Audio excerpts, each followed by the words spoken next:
Yeah, no, they better not. They better be ready to play. Bryce Young's not been great this year. He doesn't have a whole lot around him, but guess what? It doesn't really matter. You have to go in, take care of business if you're the Falcons, and go ahead and just take care of business. You have to start fast and just keep up the moment. You cannot lose this game. No, You I mean if can't it's lose. over if you lose this game. I mean, one win. They've got one win, right? Yeah. Who'd they beat? I don't even know. But I refuse to doesn't really watch matter. Panthers, but now Doesn't I'm really gonna go matter look. because the Don't worry. Falcons shouldn't be on that on that list. No, they shouldn't. And but No, also let's also remember Desmond Ritter isn't the best on the road. no, he's not. He's better at home, which isn't Yeah, really saying that much. Their lone win, which is kind of funny, comes to the Texans, who are decent. They're a decent team, of course, because that's the NFL. It's so random. but they have lost. Yeah, Whew. yeah, they've lost a lot. They've lost a lot. There's a lot of L's looking at this. Just L Yeah. L L L L. Well, Bryce Young is 9 picks to 9 interceptions, so he's even on the turnover ratio, which is never a good thing. You don't want to No. be even. You want to be far above in the positive area, but doesn't have a whole lot around him. It just is what it is. They knew they were going to be bad when they drafted him. Mm-hmm. They just got to make it through year one and draft somebody better for him to throw to. Year two, maybe get a free agent or It two. might be the same person. I feel like at this point you got to go get someone. Yeah, for sure. I mean- but if you're the Falcons, you can't. There's no way you can lose to Josh Dobbs when he literally has been on the team for like He's a 4 third stringer days. now. He's a third stringer now. Did you see that announcement? They lost at home to the Cardinals. And Josh Dobbs hadn't even been on the team for 7 days. And Josh Dobbs is now a third stringer with Now the he's Vikings. a third. Yeah. It's not good. It's not good. Oh wait, sorry. I'm mixing my teams up. No, he was with the Cardinals. He was. Yes. He was with He's the just Cardinals. been with Then he 50 went to the teams. Vikings. He was with the But then- Browns, and then he went. But then they lost to the. Then they lost to the Cardinals. Mhm. Those are two teams that you can't lose to. Mm-mm. And this is absolutely unacceptable if you lose to the Panthers. Yeah. Well, I mean, they're by far and away like the worst team in the league. yeah, they are. Well, Dave Ragone talked earlier in Flowery Branch, so let's tune into what he had to say about this week's matchup with the Panthers.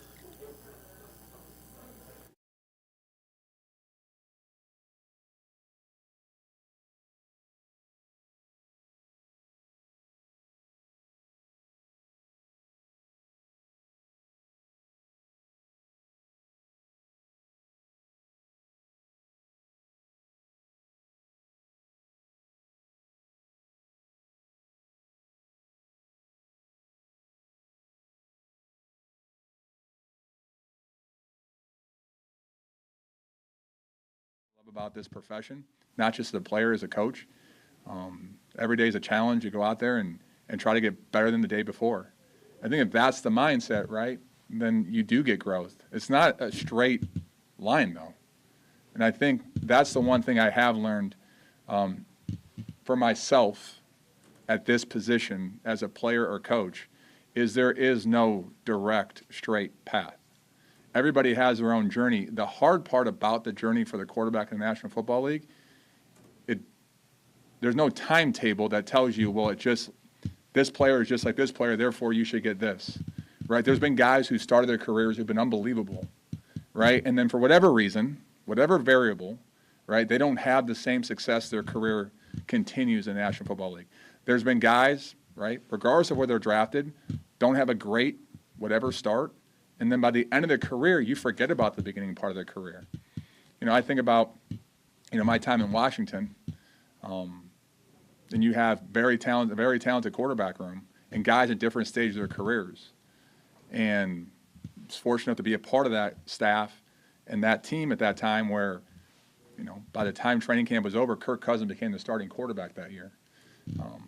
People may or may not remember that year in 2015, but people sure know that, there's certain players that evolve over time. And I think that's the hardest part about the quarterback spot is there is not just instant gratification at the position, because everybody wants the quarterback to play well, specifically that player. But there are different timetables, there's different time frames, there's different variables. And so What we try to do is there's things you can control at the position. Let's make sure those are the things that we're really good at. Again, when that ball leaves your hand, right? I had a coach tell me when I was young playing quarterback. He was a defensive head coach, and he said when we throw the ball, 3 things happen, 2 are bad. You can take that approach, right, Deal? I'm sure you've heard that over your career. I mean, I'm just saying, like, reality is, right, when you go through it all, once that ball leaves your hand, you've lost all control. You got to be okay with that. But the things that are in your control, the logistics part, right, getting us in the best play possible, if that's what we ask you to do in that certain situation, great. Taking the right footwork, all the things that have nothing to do with the defense is doing, right? Can we be great there? And I think that's the things that we're not just with Desmond, but Taylor and Logan and other guys I've coached and been fortunate to do that. Like, that's what you're looking at. You're looking at the controllables first, not the non-controllables at times. So how do you feel Des has been in that? I think every week, right? Every week we're looking at that and assessing that. Okay, let's talk about the play. And not that we're breaking down every single frame. It's more about, okay, the things that were within your control, how'd you handle those? Okay, how'd you handle your decision making? What was your thought process? And it's no different at each position. Again, I know the quarterback makes the decision, but everybody makes a decision on the play, right? The tackle makes a decision on a potential call and how he's going to block that individual, right? A receiver makes a decision on how he's going to release first press. I mean, everybody's got decisions. Quarterback has the ball in his hand every snap. I get that. But you're always talking through that, and you want clear, concise, definitive decision-making. Because once you're gray, okay, then you're gray at the National Football League, you play a tick slower. When you play a tick slower, like, again, you're going to have an inconsistent outcome. It doesn't necessarily mean, though, if you play fast, everything's great. That's not a direct correlation, but you can live with your decisions when you're playing fast. When you're playing in the gray, right, you're not really just sure what you're doing at times, well, yeah, then you're going to second-guess yourself, and that usually leads into more second-guessing, and then ultimately you don't trust anything, right? This whole profession at playing, in my opinion, is about trust, right? Trust your training, trust what you see, and have the ability to stay convicted by doing so. And again, I know the long-winded answer about Dez, but every day we're trying to go out there and get better at something. And if you're not, then you're probably not going to be long for this anyways. But it's no different. When 2 o'clock goes out there and they're doing QB center, it might be something as small as how we're taking that first step away from the QB and the center exchange, right? That we're just going to, something that doesn't show up in the stat book, but it can make your game more efficient. If you're more efficient, then you play better. It's never ending. You're constantly searching for the challenge and trying to master it, but it's every day. Boy, that was long, right, Mike? Right? Josh was like, well, showed up late. You get this question. I'm going to ask you a question. You may just give the same answer, but when you're watching film on Mondays, do you feel like you leave the room more encouraged by the good things you see or more discouraged because they're not more consistent? Again, another good question. I don't know if I frame it that way, the way I look at it. You're asking me personally. Yeah. Right? I think each play, right, and I was told this by a man I used to work for, still in this league, as a head coach. He goes, like, every offensive play is designed to score a touchdown. Every defensive play designed to stop it. And so, yes, every time that something doesn't work, right, you go through the process of why. And every time something does work, you go through the same process. Okay, why did that work? And I think it's not necessarily in a negative or positive prism that you're looking through it as. To me, it's, okay, are we evolving? Are we helping? Are we giving our players the best chance as a staff? Are we out there making sure those guys are getting those? You can't get every look out there, right? This is what I love about the National Football League. We're playing a great defense, okay? In terms of what we think we may get, sure, but ultimately, right, they can do whatever they want. They could see us differently than they see their other opponents and bring either a pressure or coverage they haven't shown all year. So how do we equip the players for that, right? Then you have rules that they have to abide by when you're teaching plays or protections or run scheme. And you hope they rely, right? That's the part. They rely on their rules when they see something that, hey, I just haven't seen that before because it's never been seen on film. But when you look at the film after a game on Monday, win or lose, it's a constant Are we getting better? Are we growing? Are the things that are hurting us, are we trying to eradicate and fix? And if not, right, we need to obviously do that. And I think when things are good, and sometimes players make plays, right? Sometimes a guy spins out of a tackle, makes two guys miss, and throws it 65 yards on the field. You're not going to see that in an individual that I've ever done, right? Some players just make plays, right? And I think that's the process, right? You're asking yourself, as coaches, are we giving our players the best chance, right? Are we providing answers for them? And I think that's, regardless if it's a good outcome or bad outcome, I think you're always doing that. Yeah, you in the last game, I know it's not a real simple answer, but y'all started off pretty good, minus the screen, and then you finish in the fourth quarter with 2 drives. How do you put that together? I mean, Pitts makes a play, Bijan, London gets the jump on, gets the big catch. That's kind of what probably y'all have. That's the consistency, right, to 4 quarters. Mm-hmm. Absolutely. I mean, there's, and that's part of the evaluation that you just asked. Like, you're looking at those situations, and you're saying, okay, I know early in the year it's like, and one of you guys brought up a stat, which was true, about the drive starts when we start a game. Right, Eli? Like, you brought that up. You had the information. Okay, and again, we're constantly going through ways, right, to problem solve. And I think that's ultimately the business that we're in, player or coach at this level. You're in the problem-solving business. So you're going to be awarded problems that the defense, because they get paid and they're very talented and they got very talented coaches in every staff that we play. And they're going to present problems. The question is, how quickly can you adjust? Or more importantly, at first, how quickly can you identify what the problem is and then adjust to it? And that's what we try to do. Playing 4 consistent quarters. That's what we're trying to train for and make sure that we do. Why do things happen good? Why do things happen bad? It's back through the process of evaluation, evolving, having answers.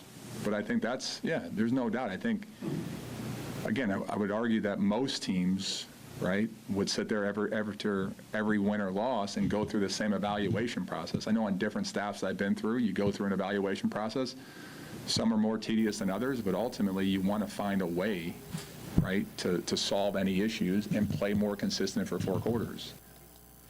That game is Sunday at 1, so you can tune in for that. That's going to be amazing football. Let's talk about some bowl games. Georgia State, they're getting ready to go bowling. They are headed to Boise, Idaho. Yeah. You got to talk to Sean Elliott today. What was the big takeaway from there? Well, it's kind of crazy that Georgia State has only been a program for, I think this is their 14th season. So 2010, Bill Curry started it, and now we're Sean Elliott as the head coach. So they're going to the famous Idaho Potato Bowl. Idaho Potato. Pretty cool. Smurf turf. I mean, definitely, yes. The blue turf that you see at Boise State. And it's a change of scenery for a lot of the players. And Coach Elliott even said, he said that he actually has already played there before. And he can't wait to get some of the kids on snowmobiles and possibly take them going out snow. So he really was like emphatic about possible snow. He wanted it so bad. He's like, look, players want to play in the snow. If they've never played in it, they want to be in there. I want them to just basically take it all in because it's a gift. It's really a privilege for a bowl game because a lot of teams don't get that chance. And to get a complete change of scenery, something you've never experienced before, is the whole. It's just the benefit of being able to be one of these teams. It is.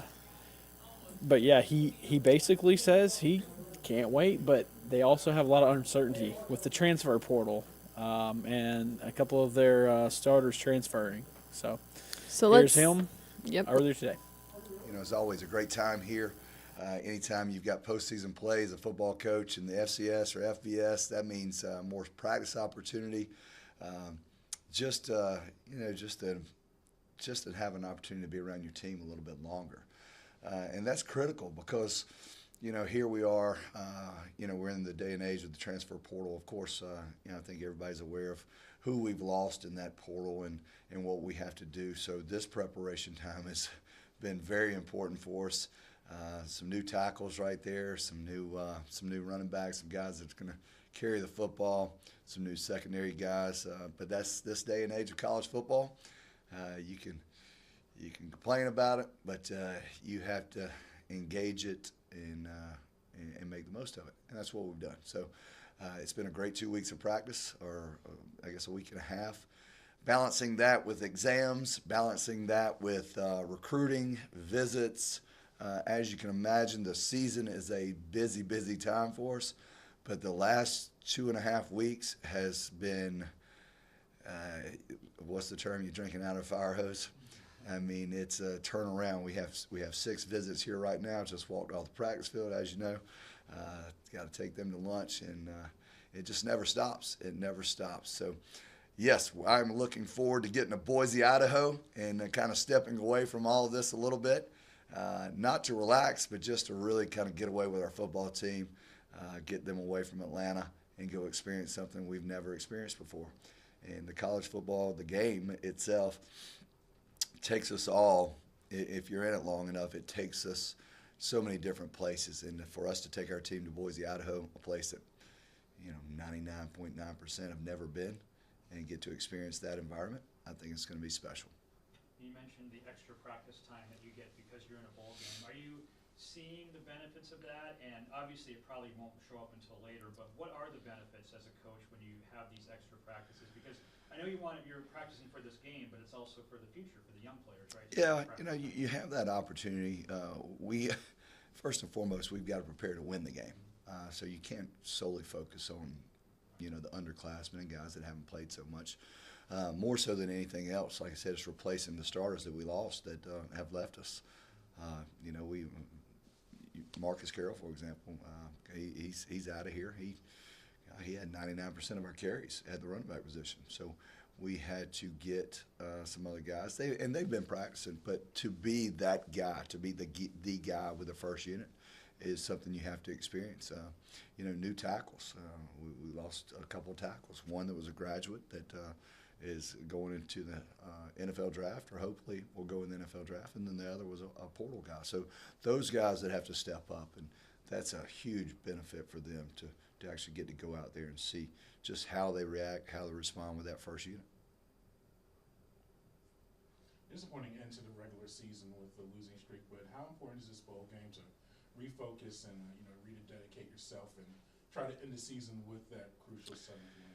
Well, I don't think we have to refocus. I mean, we focused every single week. I mean, it's just unfortunate how it ended right there. What it does do is give us a chance to end the season on a good note. I think the last game of any season, and with this being it, is one of the most important. Go out there and play well, get the 7th win. Hell, this program's won with 7 or 8 games just a few times. So that's really important for us. But I think just for the take a little bit of momentum, seeing these guys that haven't played a whole lot go play well, and that gives you, a lot of hope going into the offseason. What do you know about Utah State, and how's the preparation for them going, and what do you expect? Well, good offensive football team right there. Struggled a little bit defensively. I know their head coach. He's an old Sun Belt guy from Arkansas State. So we've played him a few times, and he's always going to have a well-coached, prepared football team. So we've got to go out there and play very, very well. It's real similar to a home game for those guys, coming from the West, and then we have to travel about 5 hours out there on a plane. But I expect it to be a real good competitive football game. I think we're very similar in how our seasons unfolded. They're 6-6, just the same with us, and I think we want to get that 7th win. So bowl games are all about who wants to be there, who's excited to go, who wants to go out there and perform the very, very best, have the best time, and go let it loose. And I told our guys, I said, listen, this is a great opportunity for us. This is a great opportunity against a football team that we've never faced before. So many things are at stake. A 7th win, a bowl win, national televised. I believe this is going to be our 8th nationally televised game this year. More games than we've ever played on national TV, probably in the history of our school, to be honest with you. So that's important to us. So, all those things combined with a good football team, good coach, and makes for a good bowl game. You can speak from experience, as you were telling me. You've played I did. blue turf. I played in 1994 against Boise State, 1AA playoffs, and it was a great experience. I can remember my father coming in. He went snowmobiling. We went out there. He went out a couple of days earlier. Went snowmobiling. Told me he said, "The greatest thing I've ever done." And we ended up losing that game 17-14, believe it or not. I had an interception from a defensive end position. But it was a great experience. So I'm looking forward to get back out on the Smurf turf. And it's just, anytime you can play on a turf that's not green, it's a little unusual. But this turf is well known. Boise State's well known, and it's been talked about for many, many years. I can't wait to get back on it. I've been enjoying, these last couple of weeks with my guys, you don't get these experiences, again, and, just going out there one last game with, the guys we have on this team and these brothers, this bond that I built with these guys, it's going to be a special moment. And, we always want to go out there, you want to go to compete, you want to win, especially with it being my last game. Coach mentioned how the practices leading up have been great so far. Do you get a sense that everyone is excited about going up there and playing this game and winning this game? Yeah, the practice has been fun, very competitive. We've been out there chirping, talking to each other, having just some fun playing a game of football. And, I feel like everybody's excited. We found our groove and our excitement going to, Idaho, just finding that excitement in that and being the last game of the season and, just closing out the right way. Playing in South Carolina and high school and college, up into Georgia, I feel like Idaho is a total step away climate-wise. Are you ready for the new environment there on the blue turf? Yeah, it's gonna be interesting. A place I've never been before. Just it's gonna be a new experience for me. But I mean, shoot, we've been looking at the weather back and forth. It's been colder here in the mornings than it's been in Boise, so we should be used to it. Do you want to see snow during the game? Does it matter to you, or would you like to play in the snow? Not during the game, but I would love to see it while I'm down there. I think they thought about doing something in the snow down there for like an event for the team, but that should be fun. Coach mentioned the changes at the running back and offensive line positions with the guys leaving through the transfer portal. How have you adjusted to that, and how have you gotten some of those guys acclimated into the offense as a senior quarterback? Just think about the running back position, Freddie Brock. He's played a couple snaps, so he can step into that void and take the the starting running back role, and then Jalen Foster being the young guy, just grooving them in. You just teaching them things that maybe Marcus Carroll did, and giving them little tips here and there. But they've been progressing really well throughout the week, and they're looking pretty fine.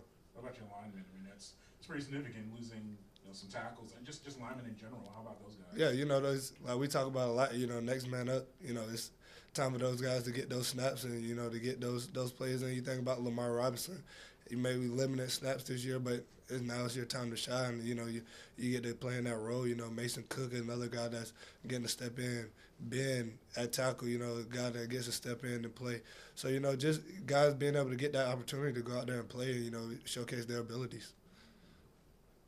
So ending the regular season on 5 straight losses, how is this an opportunity for you to end your career, but also just end the season with the good feelings of a win? Yeah, we want to go out there and obviously go out there and get a W. We had went through that tough stretch at the end of the year and left a bitter taste in our mouth. So just want to end the season off with a right note and get a W, get another bowl win. Coach called you a statesman of the program. Oh, did he? Oh, what a great guy. So I'm just kind of curious, what's your assessment, from day one to now, and this being the last game, kind of just walk me through the whole thing. Even going back to 2019 when we played here, and I talk about this when it came to my recruitment, just the vibe and the energy I got just looking from across the sideline, just the energy they brought to the game of football. The place was packed that night. They just beat Tennessee. The environment was something that I felt like if I came here, it would be something comfortable for me. And, just coming here day one, I felt like I was welcome as a family from the jump. So just building those bonds, like I said, building those bonds and a relationship with these guys that I've been here for the past 3 years has been great. And, it's been a great experience for me. All right, so we'll keep an eye on the Idaho Potato Bowl. Something that we have to discuss is Draymond Green. He is suspended indefinitely now after swinging, full-blown swinging. I mean, he hit this man dead in the face. It's warranted. It's time. I used to love Draymond Green because he was really feisty and edgy, but it's gotten to the point now where it's just a little excessively. Yeah, the enforcer of the Golden State Warriors has now officially been put on notice. The entire world knows how dirty he is. I mean, that was clear. That was dirty. I mean, I don't care how he tries to justify those dirty. Well, and I think it's the overcompensation in the moves too to just make it look like Random, he's flaring. and, But hit him in the face. I don't know. It's aggressive, and now he has to follow the league's protocols to basically get back, which I'm Suspended sure. indefinitely. Yeah, there's some type of anger management with that. I mean, he last year he hit a teammate straight up in practice. Jordan Poole. What are we doing? Yeah, it's not great. So I'm interested to see how long it takes him to get back. And I'm sure he'll say stuff about this on his podcast and whatnot. God. Oh yeah. We will have to tune in for that. Another big announcement, a lot of soccer news coming to Atlanta lately. The U.S. Soccer Federation announcing that their training facility will be in Fayette County here. And then we just got news that the She Believes Cup will be at the Benz.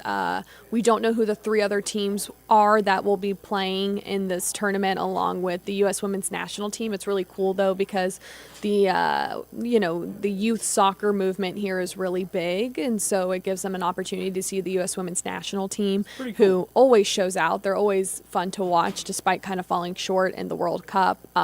It seems like the Benz is getting everything now. I feel everyone's like too. coming to the Benz. I mean, it's like Everybody. the place. It's the place to go and the place to play for whatever reason. The only thing the Benz hasn't had is the Final Four, which can you imagine which it can't have a Final Four. I'm pretty sure. I guess they could. if they put a hard Might as well just go to State Farm at that point. But Yeah, probably. But I mean, they're going to have a national championship here in a few They've years. already had a national championship here. Yeah, a they Super have Bowl. The Aflac Kickoff I mean, Bowl. what else can you do? The Olympics, maybe. Yeah, That's it. yeah. There's a lot of fun. We have under a minute, so quickly tell me what's on your mind. A whole lot of high school football last night. GHSA finals. Cedar Grove. Cedar Grove won. They got revenge over the bad call from last year when they played against Sandy Creek. Coffee looked like that running back. I don't even know his name. Can't remember his name. Fred Brown, I think. Dominated. Yes, Big that's boy. the same. Dominated. And then in 7A, Milton upsets Walton. Nobody saw that one coming. Not like it the way it did. Jeremy Helinski threw 3 picks in that game. Crazy. It's crazy. So, Crazy. good for Milton.